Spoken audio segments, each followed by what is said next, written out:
Selamat pagi anak-anak semuanya. Bagaimana kabarnya?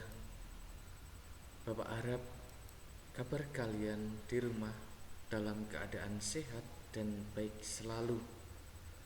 Anak-anak yang terkasih, bertemu kembali dalam pelajaran pendidikan agama Katolik. Pada hari ini kita akan melanjutkan materi yang lalu dengan judul Peran Keluarga bagi Perkembanganku. Jadi materi hari ini melanjutkan materi yang lalu dengan judul Peran Keluarga bagi Perkembanganku. Nah, anak-anak yang terkasih, sebelum kita memulai kegiatan kita pada hari ini, kita akan berdoa. Maka mari kita satukan hati pikiran kita untuk berdoa agar Tuhan senantiasa membimbing, memberkati, menyertai dalam kegiatan pembelajaran kita hari ini. Maka mari kita berdoa. Dalam nama Bapa dan Putra dan Roh Kudus. Amin. Allah Bapa yang Maha Pengasih dan Penyayang, kami bersyukur karena Engkau mengasihi kami melalui keluarga kami, terutama melalui kedua orang tua kami yang dengan penuh cinta dan pengabdian telah memelihara kami. Bantulah kami agar kami dapat mencintai mereka melalui doa dan peran kami dalam keluarga. Keluarga Kudus Nazaret, hadirkanlah semangat-Mu dalam keluarga kami, agar keluarga kami menjadi surga yang indah, tempat kami saling mengasihi dan tempat kami untuk meluhurkan nama-Mu. Demi Kristus Tuhan dan pengantara kami. Amin. Santo Fransiskus Xaverius, doakanlah kami. Amin. Dalam nama Bapa, Putra dan Roh Kudus. Amin. Terima kasih anak-anak. Kalian sudah memulai kegiatan kita hari ini dengan doa pembuka. Nah, anak-anak yang terkasih, pada pertemuan minggu yang lalu kita sudah belajar dari syair keluarga Cemara. Banyak hal yang sudah kita dapatkan, banyak hal yang sudah kita renungkan bersama-sama dari syair atau lagu keluarga Cemara tersebut. Nah, anak-anak yang terkasih, pada pertemuan hari ini kita akan mencoba melihat dari pandangan gereja tentang peran keluarga bagi perkembangan diri. Dari mana? Dari Konsili Vatikan kedua, artikel ke-3. Ya, pada hari ini kita akan mendalami pandangan gereja Konsili Vatikan kedua tentang peran keluarga bagi perkembangan diri. Nah, anak-anak yang terkasih, ini teksnya, ini bacaannya. Maka anak-anak silakan simak. Ya. Bapak akan membacakan artikel tersebut. Artikel ketiga dari Konsili Vatikan kedua tentang pendidikan Kristen. Karena orang tua telah menyalurkan kehidupan kepada anak-anak, terikat kewajiban amat berat untuk mendidik anak mereka. Maka orang tualah yang harus diakui sebagai pendidik mereka yang pertama dan utama. Begitu pentinglah tugas mendidik itu, sehingga bila diabaikan sangat sukar pula dapat dilengkapi. Sebab merupakan kewajiban orang tua menciptakan lingkungan keluarga yang diliputi semangat bakti kepada Allah dan kasih sayang terhadap sesama sedemikian rupa, sehingga menunjang keutuhan pendidikan pribadi dan sosial anak-anak mereka. Maka keluarga itulah lingkungan pendidikan pertama, keutamaan sosial yang dibutuhkan oleh setiap masyarakat. Adapun terutama dalam keluarga Kristen yang diperkaya dengan rahmat serta kewajiban sakramen perkawinan, anak-anak sudah sejak dini harus diajar mengenal Allah serta berbakti kepadanya dan mengasihi sesama seturut iman yang telah mereka terima dalam baptis. Disitulah anak-anak menemukan pengalaman pertama masyarakat manusia yang sehat serta gereja. Melalui keluargalah akhirnya mereka lambat laun diajak berintegrasi dalam masyarakat manusia dan umat Allah. Maka hendaklah para orang tua menyadari betapa pentinglah keluarga yang sungguh Kristen untuk kehidupan dan kemajuan umat Allah sendiri.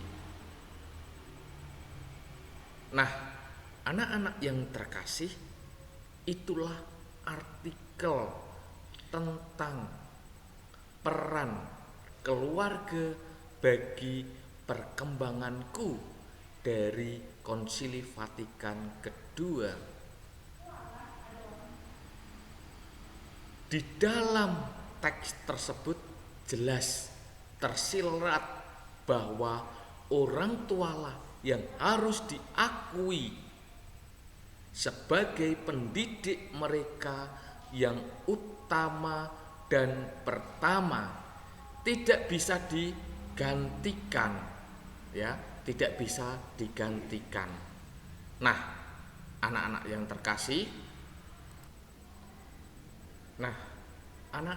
terkasih, setelah kita menyimak, membaca, mendengarkan, sekaligus juga mengikuti pembelajaran dalam materi ini, maka kita akan mencoba melihat peneguhannya yang seperti apa. Mari kita coba lihat peneguhannya.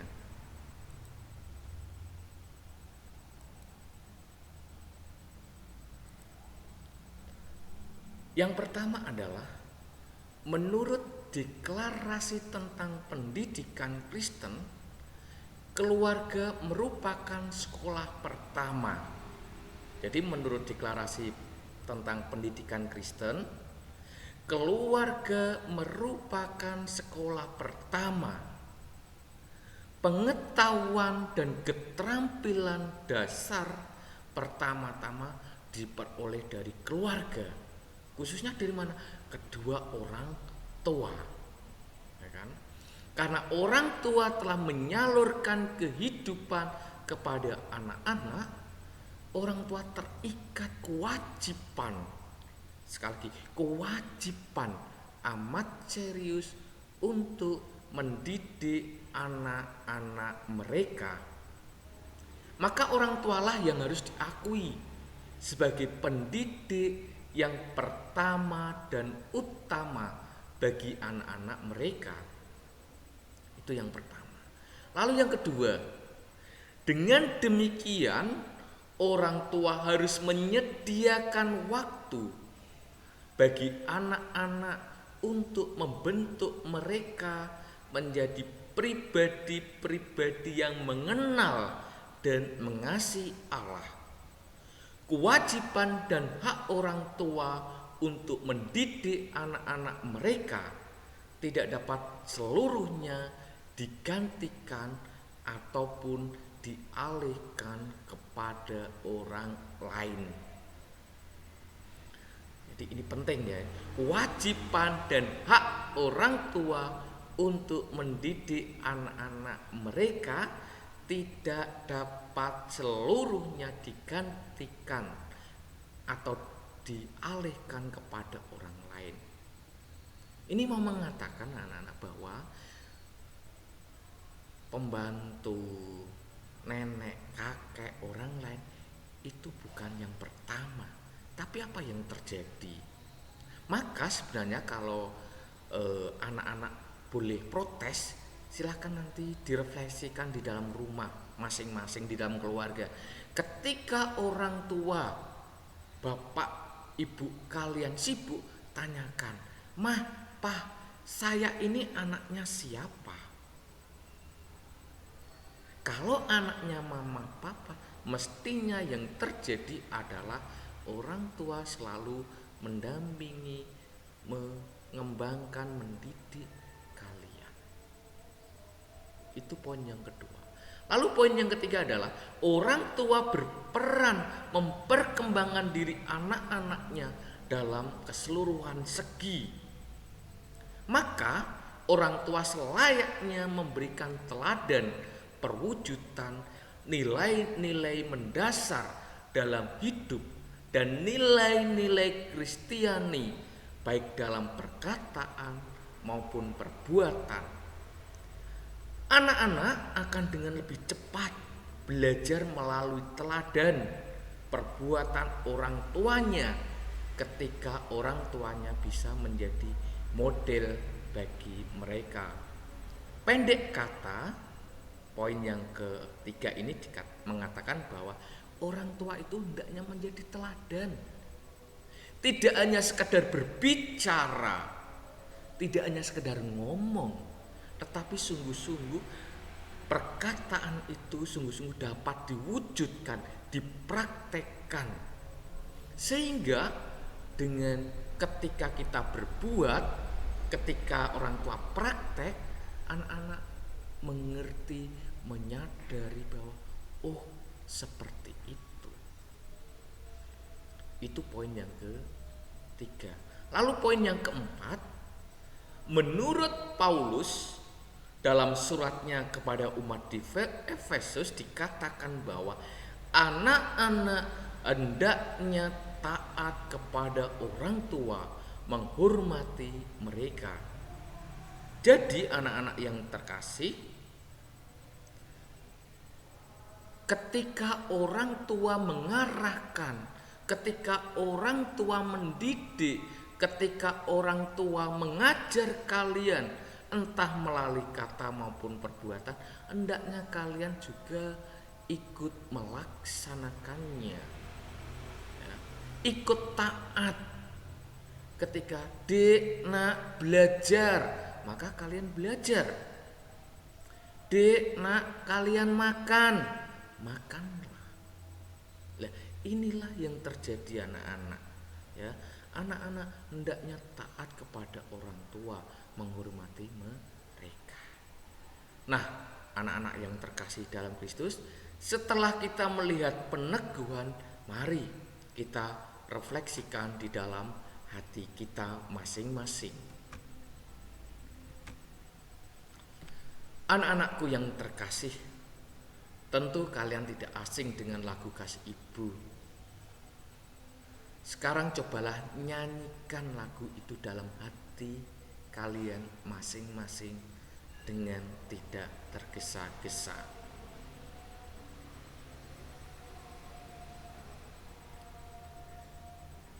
Kasih Ibu sepanjang masa. Kasih Ibu kepada saya tak terhingga sepanjang masa. Hanya memberi, takkan kembali. Sungguh luar biasa. Maka anak-anak yang terkasih, sambil merasakan makna kata-katanya, kalau kalian terbiasa memanggil ibu dengan panggilan lain seperti mama, bunda, atau yang lain, silakan mengganti kata itu, ibu itu, dengan panggilan tersebut. Kasih ibu kepada saya tak terhingga sepanjang masa.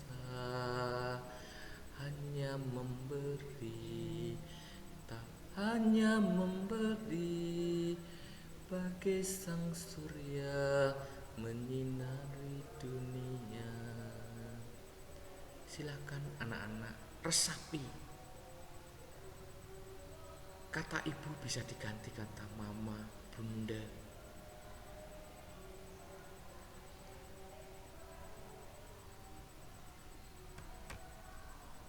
Sekarang ulangi lagu tersebut dengan menggantikan kata ibu dengan kata bapak. Atau panggilan yang biasa kamu ucapkan, ayah, papi, atau yang lainnya. Perlahan rasakan maknanya. Kasih Bapa kepada saya tak terhingga sepanjang masa, hanya memberi, tak akan kembali, bagai sang surya menyinari dunia. Silahkan anak-anak diulang terus.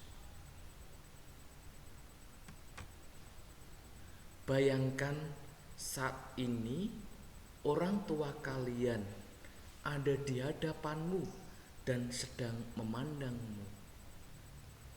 Tataplah mereka baik-baik dan perhatikan apakah mereka tampak gembira ketika melihat kamu, ataukah mereka tampak jengkel saat melihat kalian, ataukah mereka tampak menyesal mempunyai anak seperti kalian. Kalau demikian, apa yang akan kamu katakan kepada orang tua kalian? Ya, katakan apa saja yang ingin kamu katakan. Katakan kepada mereka, "Mah, Pah, aku mencintai senantiasa." Ulangi kata-kata itu 3 kali. Aku akan mencintai mama, papa senantiasa. Aku akan mencintai mama, papa senantiasa. Sekarang anak-anak, peluklah kedua orang tua kalian itu. Biarkan mereka tersenyum. Peluklah kedua orang tua kalian. Biarlah mereka tersenyum ketika melihat, memandang kalian. Nah, anak-anak yang terkasih, bukalah mata kalian. Lakukanlah dengan nyata di rumah kalian masing-masing. Nah, anak-anak yang terkasih, untuk menutup rangkaian kegiatan ini ada tugas keterampilan, yakni membuat doa untuk mama papa kalian. Doa sesuai dengan agama kalian masing-masing. Jadi buatlah doa untuk mama papa kalian sesuai dengan agama kalian masing-masing. Nah, anak-anak yang terkasih, untuk menutup rangkaian kegiatan pembelajaran kita hari ini dengan tema peran keluarga bagi perkembanganku, maka marilah kita tutup dengan doa penutup. Maka mari kita hening sejenak. Dalam nama Bapa dan Putra dan Roh Kudus, amin. Allah Bapa yang Maha Kasih, kami bersyukur karena kasih-Mu yang senantiasa menyertai kami. Kasih-Mu juga kami rasakan melalui keluarga kami. Mereka dengan penuh cinta dan pengabdian telah memberi yang terbaik bagi kami. Bantulah kami dalam pelajaran yang sudah kami lalui, agar kami semakin mencintai orang tua melalui peran kami dalam keluarga. Anugerahkanlah kami dengan terang Roh Kudus-Mu, agar kami dapat meneladan keluarga Kudus Nazaret yang senantiasa hidup dan menghadirkan kasih-Mu. Amin. Santo Fransiskus Saverius, doakanlah kami. Amin. Dalam nama Bapa, Putra, dan Roh Kudus. Amin. Terima kasih anak-anak, kalian sudah mengikuti pembelajaran hari ini dengan baik. Jangan lupa tugas yang sudah kalian kerjakan kirim ke Bapak, bisa lewat WA ataupun juga lewat Classroom. Tuhan memberkati kalian semua. Amin.